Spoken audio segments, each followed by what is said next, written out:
जीवन भर शरीर बेच करके ढेर सारा वैभव एकत्रित किया था। यौवन अवस्था की उतार अवस्था थी वैश्या की। गांव के बाहर महल था, बहुत सुंदर वाटिका पुष्पों की थी। तो एक संत मंडली जिनके साथ आचार्य चरण भी थे, वहां से निकली तो बोले आज रात्रि कोई पवित्र स्थान हो तो हमें बताओ जहां अपने ठाकुर विराजमान करें और वहां आरती पूजा करके भोग लगाएं, ठाकुर जी को विश्राम करें।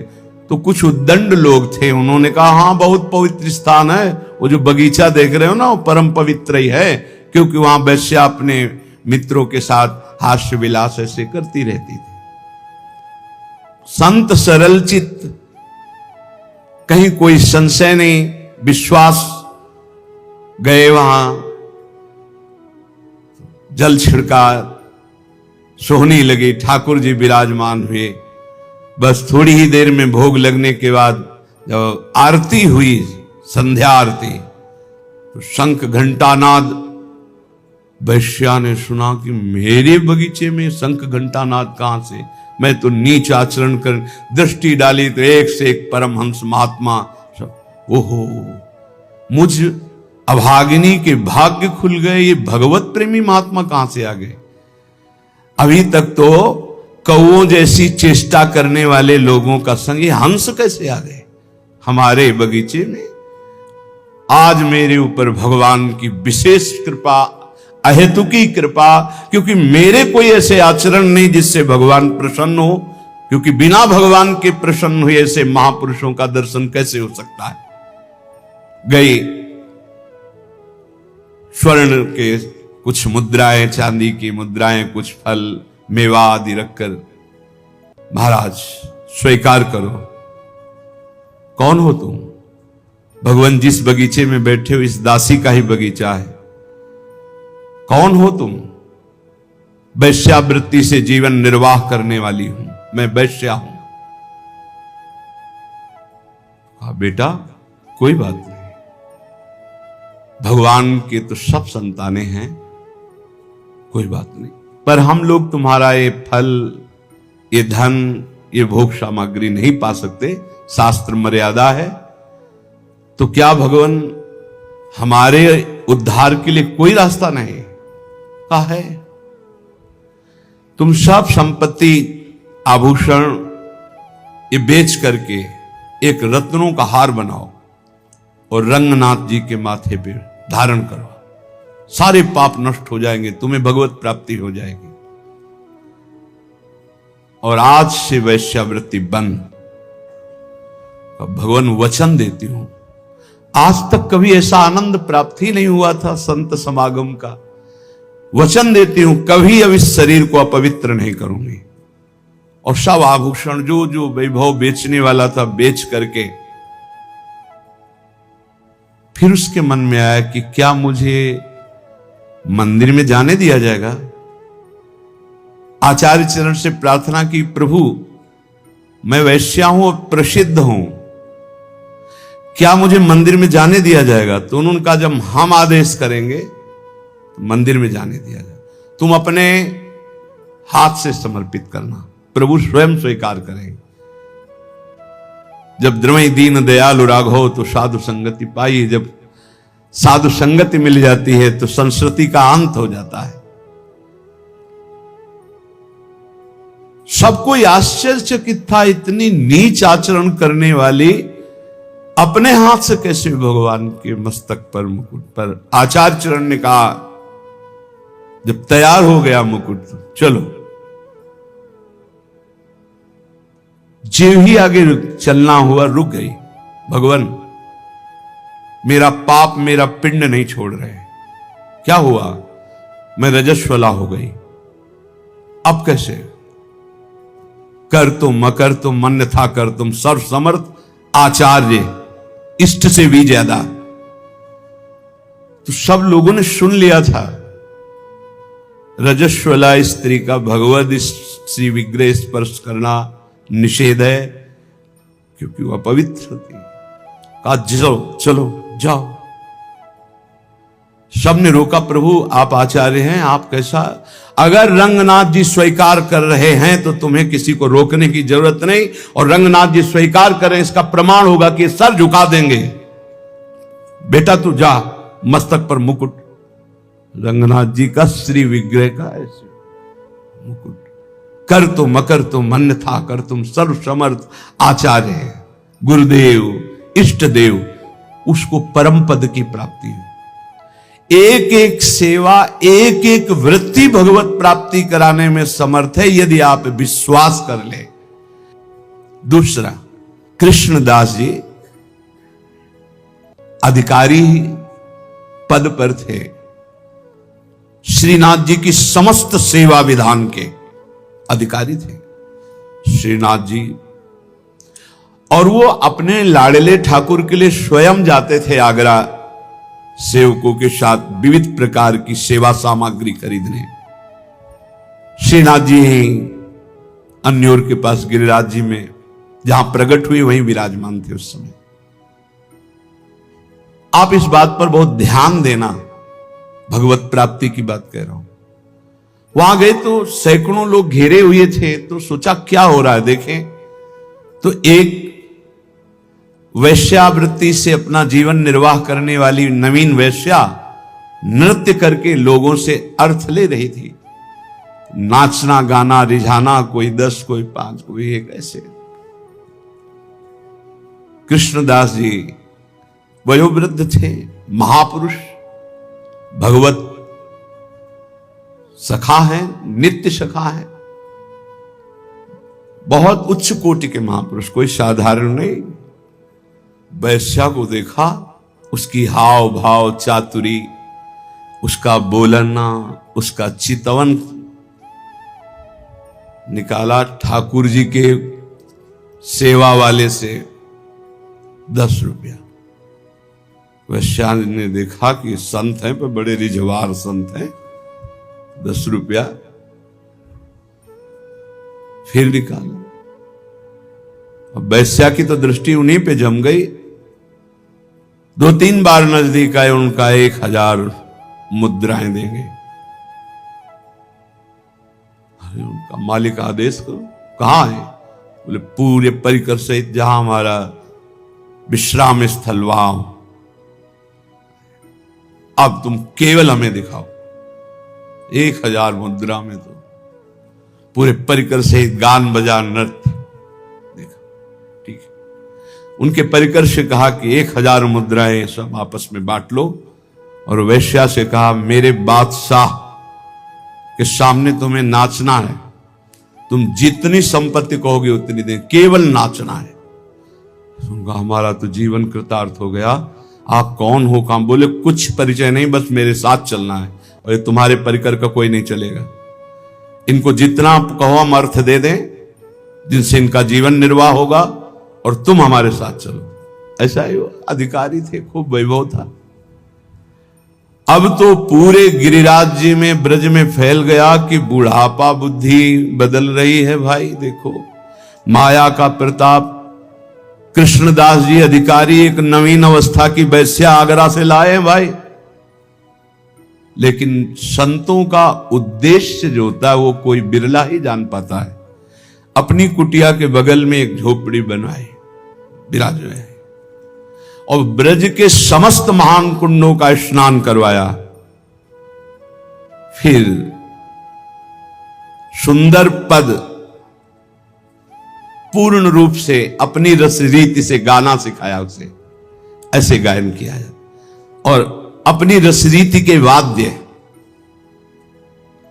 एक दिन कहा चलो आज अपने बादशाह के सामने हम पेश करते हैं, तुमको वैसे ही पेश होना है जैसे बादशाह के सामने पेश हुआ जाता है। अगर मेरे साहब रीझ गए तो जन्म जन्म की बिगड़ी तेरी बन जाएगी। अभी तक नहीं बताया था किसके पास ले जा रहे हैं। बोले चल और देख, ये मत समझना कि मेरे बादशाह मूर्ति है, साक्षात विराजमान है। उसने कहा मुझे तो पैसे से मतलब है, मनमानी पैसा देंगे, बस तू रिझा दे। और श्रीनाथ जी के पास जाके कहा प्रभु जब जब आगरा गए हैं तो आपकी पसंद की चीज लाए हैं, आज एक पसंद की वस्तु हम लाए और आपको भेंट कर रहे हैं, स्वीकार करो। वो श्रीनाथ जी को नमन करके जे ही नृत्य शुरू किया और पूरा पद गाया। पद गा के जे ही ऐसे किया और ऐसे देखा, कोटि मनमथ मन मथा, करोड़ करोड़ काम को मूर्छित कर देने वाले अधरों पर बंशी, विशाल नेत्र, बंक कटाक्ष एक मुस्कान में मर गए, प्राण निकल गए, उसी क्षण निकल गए, परम पद को प्राप्त। क्या है भगवत प्राप्ति? क्या किया इसने अभी तक? वैश्या संसार के भोगों में लिप्त एक महात्मा की बात मान ली तो भगवत प्राप्ति हो गई। जिस क्षण जीव आचार्य शरण में हुआ, उसी क्षण से आचार्य ने पकड़ लिया उसे। आचार्य प्रकट ही हुए हैं करुणा करने के लिए। सब प्रकार के दुख दोषों का अपहरण करके अपना महान सुख प्रदान कर देते हैं आचार्य चरण। भगवत रसिक जी कहते हैं, जिस दिन से मैं स्वामी हरिदास जी की शरण में हुआ, स्वामी जी ने उसी दिन से अपना लिया और सारे दुख दोषों का हरण करके मुझे महान सुख प्रदान किया। महान सुख जो दुख और सुख दोनों से परे है, अनुकूलता और प्रतिकूलता दोनों से परे है, समत्व, प्रेम, नित्य विहार रस, ये महासुख है। प्रायः हमारी मानुष बुद्धि होने के कारण जब अनुकूलता मिलती तो लगता है गुरु की बड़ी कृपा है, आचार्य की बड़ी कृपा है, और जब प्रतिकूलता मिलती तो लगता है शायद वो कृपा हट गई। तो इष्ट आचार्य गुरुदेव क्या स्वार्थी हैं? क्या अल्पज्ञ हैं? क्या वो राग द्वेष करते हैं? नहीं। जिनके चरणों का आश्रय लेने से परब्रह्म परमात्म तत्व का बोध होता है, प्रियालाल का प्रेम प्राप्त होता है, उनमें अपना पराया कहां, राग द्वेष कहां? वहां तो एकमात्र शरणागति का निर्वाह है। अब वो कई प्रकार से होता है। कभी कभी आचार्य गुरुदेव इष्ट देव की ऐसी करुणा प्रकट होती है जो बड़ा भयंकर रूप लेती है।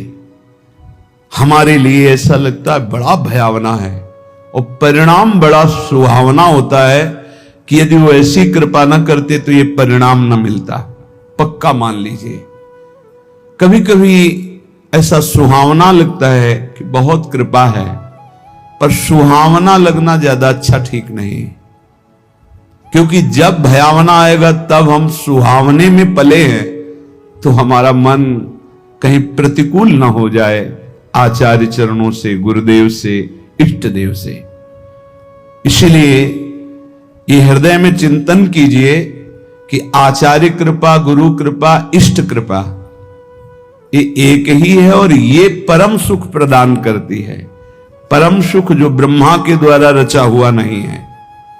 जिनके द्वारा ब्रह्मा रचे गए हैं उनका परम सुख, परमात्म सुख, भगवदानंद, प्रेमानंद ये प्राप्त होता है। भगवत ऋषि जी कहते हैं, जिस दिन से आचार्य की शरण में हुए, उन्होंने अपनाया, सारे दुख दोष नष्ट हुए और मुझे महान सुख प्रदान किया। एक दिन भगवत रसिक जी अपने गुरुदेव पूज्य श्री ललित मोहिनी देव जी से टटिया स्थान में जाकर के कहा कि गुरुदेव बहुत संयम से रहता हूं, मधुकरी वृत्ति से रहता हूं, फिर भी काम वेदना बहुत सताती है।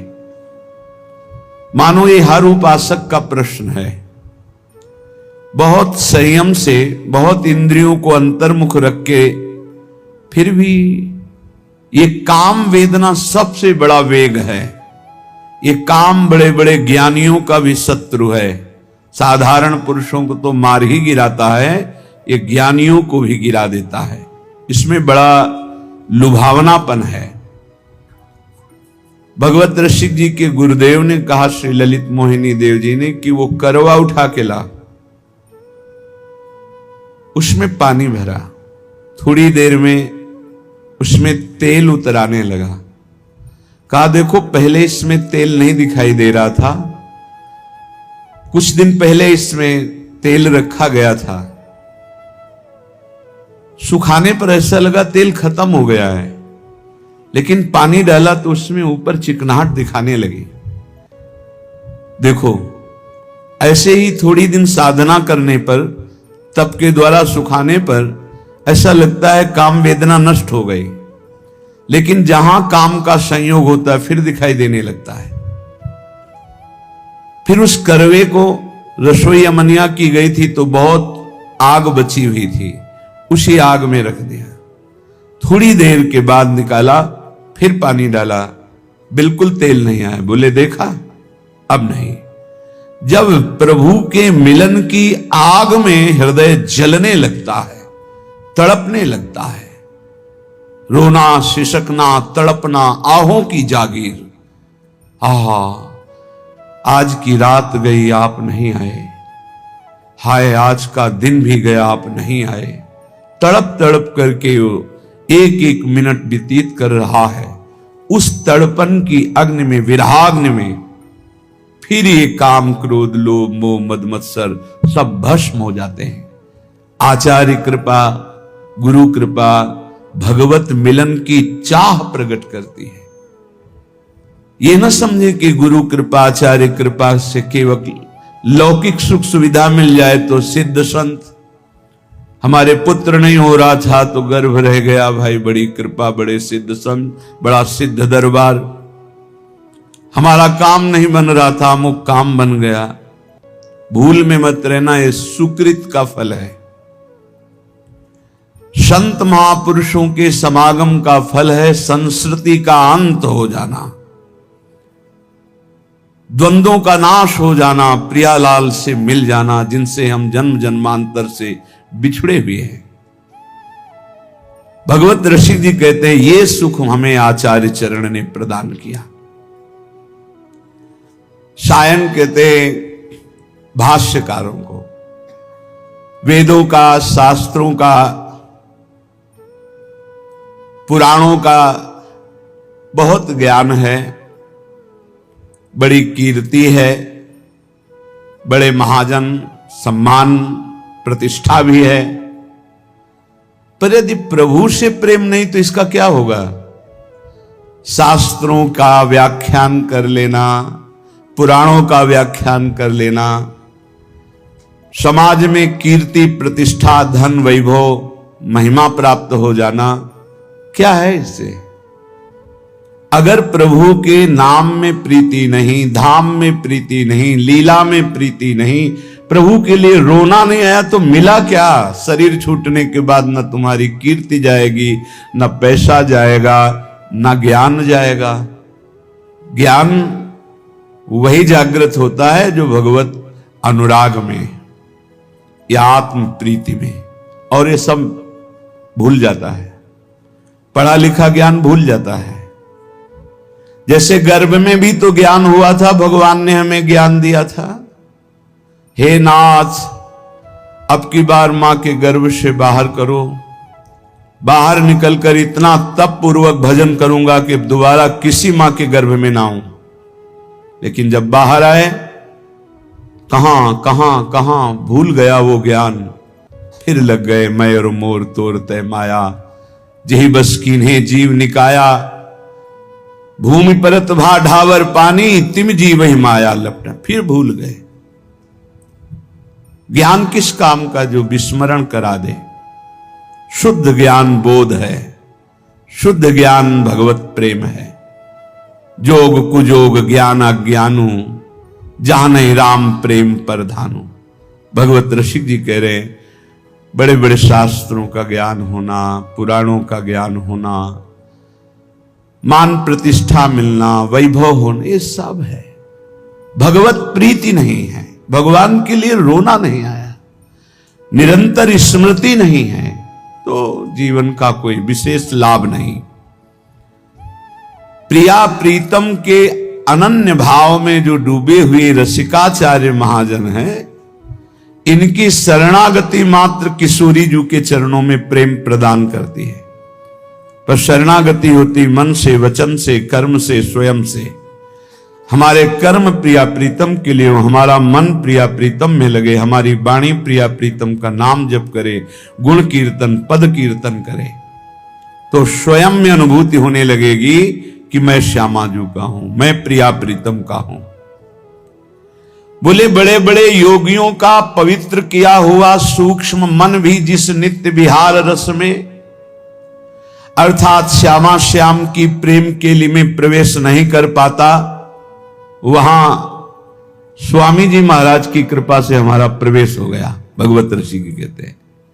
इसलिए हम रसिक चक्र चूड़ामणि श्री स्वामी श्री हरदास जी के चरणों की शरण में हूं, क्योंकि इनकी शरण में आने में वो सुख मिला जो कहीं किसी साधन में नहीं है। उपासक यदि आचार्य शरणागत हो गया है तो फिर अन्य किसी उपासना या किसी अन्य देवी देवता का आश्रय किसी भी प्रलोभन से न ले, तो सर्वस्व की प्राप्ति आचार्य कृपा से ही हो जाती है। आचार्य प्रकट होते ही हैं रस देने के लिए, पर हमारे हृदय में इसलिए वो रस नहीं आ पा रहा कि हमारा मन कहीं और है, वचन कुछ और निकल रहे हैं, क्रियाएं कुछ और हो रही हैं, अभी शरणागति परिपक्व नहीं हुई।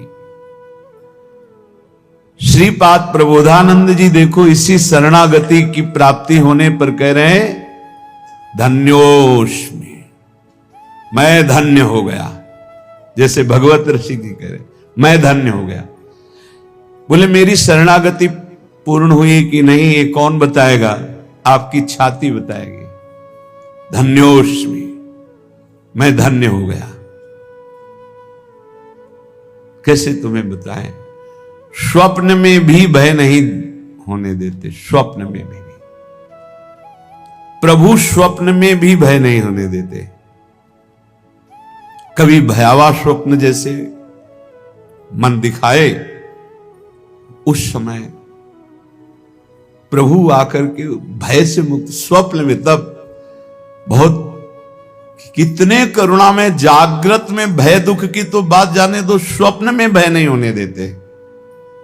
मुस्कुराते हुए युगल सरकार वहीं कोई न कोई अद्भुत ऐसा लीला करते, बचाव पक्ष प्रकट होता है, फिर जब नेत्र खुलते तो चिंतन करके रोना आता है। कितना प्यार करने हैं लोग, क्यों नहीं समझते? प्यार के लिए तड़प रहे हैं सब, और प्यार का समुद्र उफान पे है प्रिया प्रीतम, इनकी तरफ क्यों नहीं मुड़ते? शरीरों के प्यार में क्यों लगे हुए हैं? एक दूसरे के शरीरों में आकर्षित क्यों हो रहे हैं? ये भगवान की विचित्र मोहिनी माया है, जो मार्ग मिलने पर भी प्रिया प्रीतम की तरफ हम नहीं बढ़ पा रहे। सच्ची मानिए, स्वप्न में भी दुख नहीं होने देते, बड़े कृपाल। स्वप्न में भी सरकार भय नहीं हो, स्वप्न में भी आप सच्ची मानिए। यहां हम देखते हैं कि मन तड़पता है कि कोई हमें प्यार करे। ये सब पूरे जगत की बात है, पशु पक्षी सब, क्योंकि सब प्रेम स्वरूप भगवान के अंश हैं, तो सबको प्रेम। हम आपसे प्रार्थना करते हैं, एक बार हमारी बात मान लीजिए, हमारे गुरुजनों की, हमारे शास्त्र की, प्रेम समुद्र है हमारे प्रभु। आप कहोगे कि आप साधु महात्मा हो इसलिए प्रभु आपसे प्रेम करते हैं। प्रभु का ऐसा स्वभाव नहीं। बस प्रभु को एक चीज चाहिए, प्रभु के सिवा आपका अंतर से कोई अपना ना हो। बस इतनी बात करने के लिए सारे शास्त्र, सारी साधनाएं, सब कुछ है। कुछ बातें ऐसी जो शब्द हमारे पास नहीं कि हम कह सकें, बस ऐसे ऐसे कर लें तो जान लेना कि असमर्थ हैं, बता नहीं पा रहे, वो शब्द नहीं। बस एक बात प्रभु को चाहिए कि प्रभु के सिवा हमारा अपना कोई नहीं, अंदर से, बाहर से, अंदर से आपके अपना कोई ना हो। फिर आप चमत्कार देखिए हमारे प्रभु का। चमत्कार का मतलब ये नहीं कि आप चल नहीं पाते तो चल लेंगे, आपको दिखाई नहीं देता तो ये नहीं, ये सब लौकिक बातें हैं। हर क्षण प्रिया प्रीतम आपको अपने समीप दिखाई देंगे। इतना सुंदर रूप लाडली जू का है कि बस रोते ही रहो। इतना मतलब प्रेम की मूर्ति हमारी प्रिया जो बात बन गई। एक बार इष्ट जिसे स्वीकार कर लेता है दोबारा कभी किसी भारी से भारी अपराध होने पर भी छोड़ता नहीं। बल्कि ये स्वभाव हमारे इष्ट का, इसलिए हम जीत गए, इसलिए हम जीत गए।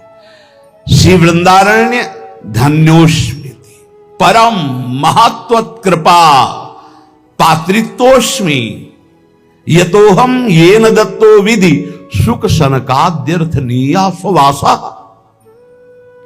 वृंदावन आज मैं गर्व से कह रहा हूं कि धन्य हो गया, धन्योष्मी। यही हम आपसे भी कहना चाहते हैं, जो रोज हम कहते हैं। आया ना समझ में? तुम्हारे पास है, तुम भगवत प्राप्ति बोलो ना, ऐसे जैसे बोलते हैं ना, वो यही बोलवाना चाहते हैं। हां, मैं धन्य हो गया, मुझे मानव देह मिली, गुरु शरणागति मिली, वृंदावन मिला, मैं धन्य हो गया। मुझे कोई संशय नहीं, अपने ऊपर संशय ही संशय है, पर आराध्य देव की कृपा पे कोई संशय नहीं।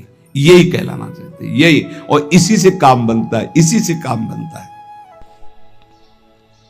Thank you watching my channel. Radhe Radhe. जय श्री राधा वल्लभ की।